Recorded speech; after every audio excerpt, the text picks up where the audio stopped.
All right, let's talk about debt. If you're feeling that weight on your shoulders, you are absolutely in the right place. We're going to cut through the noise and give you a practical, step-by-step guide to taking back control of your finances. This isn't about impossible goals, it's about a clear roadmap. Let's start right here with this idea. It sounds so simple, right? But it's everything.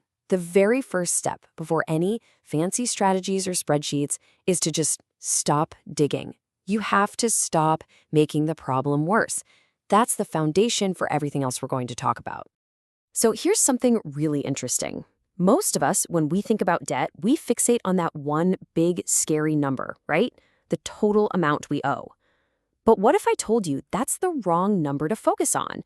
The real issue, the thing that actually determines your financial health day to day, is your monthly cash flow. Yeah, it all boils down to this one simple piece of math. What you bring in each month minus what goes out.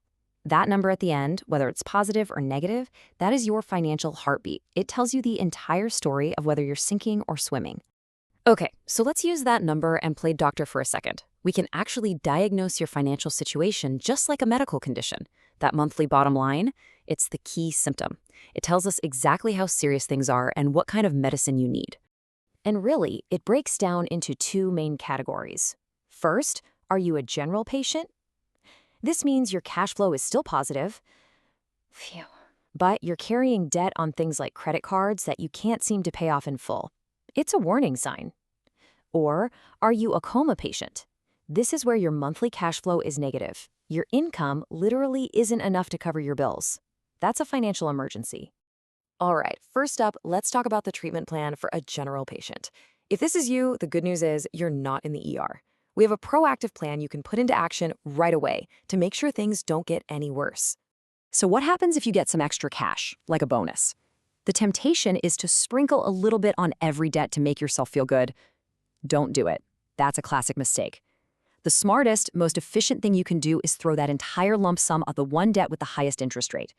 This is going to save you the most money in the long run, and even better, it helps you knock out one creditor completely. That momentum is huge. Refinancing can also be an amazing tool.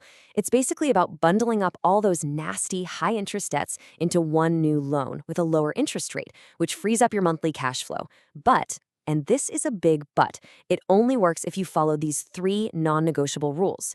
If any deal you're offered doesn't check all three of these boxes, you gotta walk away.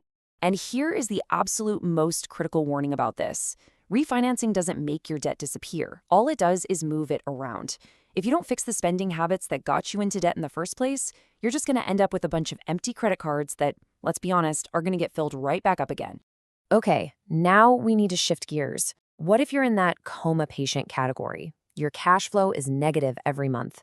This is the financial emergency room, and it calls for immediate, more direct action. Look, before you burn yourself out trying to find a second job or a new side hustle, your number one priority has to stop the financial bleeding. Trying to earn more when you have a negative cash flow is like pouring water into a bucket with a giant hole in it.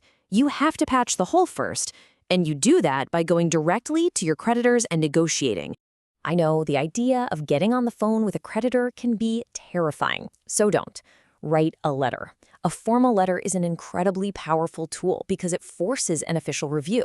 It can't just be ignored, and you want to structure it just like this. The most important part is number 4, the proposal. Don't just tell them you have a problem, tell them what you can do. Propose a specific, realistic solution.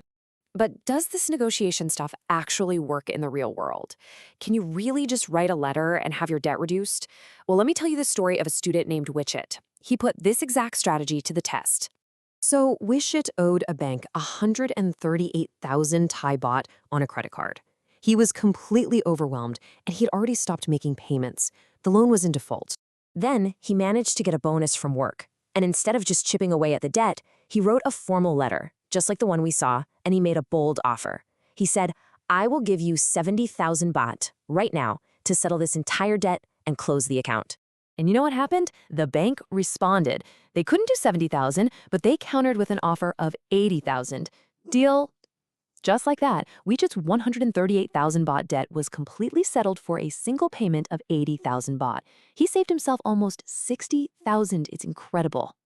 So, of course, the first question everyone asks is, Why? Why on earth would a bank agree to that? I mean, it seems like they're just throwing away money. It feels a little too good to be true, doesn't it? But here's the secret, and it's all about business. The bank isn't being nice. They're not doing you a favor. They're helping themselves. See, from their perspective, a defaulted loan is already worth zero on their books. So getting 80,000 baht is infinitely better than getting nothing. It's a smart business decision for them. Now, for our viewers in Thailand who might be dealing with a bunch of different consumer debts, there's actually a powerful government-backed program called the Debt Clinic. It's a fantastic example of the kind of formal help that might be out there no matter where you live. So how does this work? Well, it's designed for things like credit cards and personal loans that have already gone into default. The clinic basically takes all those scattered high-interest debts and rolls them into one single manageable loan. And get this, they extend the repayment period for up to 10 years and slash the interest rate to a fixed 3 to 5%. That can take a situation that feels impossible and turn it into a clear path forward. The most important point here is that you don't have to figure all this out on your own. There is help available. For those in Thailand, you can get the ball rolling with just a simple call to this hotline. So we've covered a lot of ground today, haven't we? We've gone from diagnosing the real problem, your cash flow, to specific treatments for both general and coma patients, and we've even looked at official programs that can help. You now have the toolkit. So the final and really the most important question is for you. What is the very first concrete step that you will take to start rewriting your own financial story?